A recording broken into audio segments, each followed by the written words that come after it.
Doing a 2001 Lexus GS out of tie rod replacement. The old tie rod on here, I guess it's stripped out itself and it broke off. So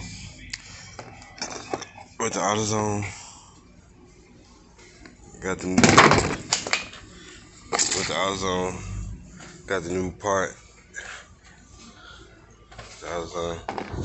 Got the new part. Finna install it.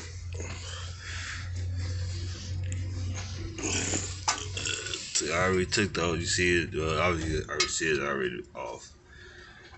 Again, how I get the wheel alignment, you're gonna have to take the brake caliper off. Just take the bottom one out, flip it up so it's out the way, and you can torque that back down and rethread the new one on, put it in, and you're good to go. So let's go.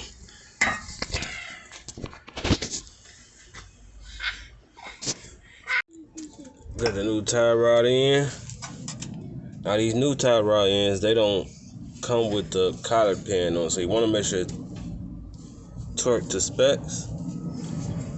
Then, as usual, go get yourself a wheel alignment. But I put it as close as I could. It should be there. We'll see once we take it for a drive, see how straight it is, and let's go.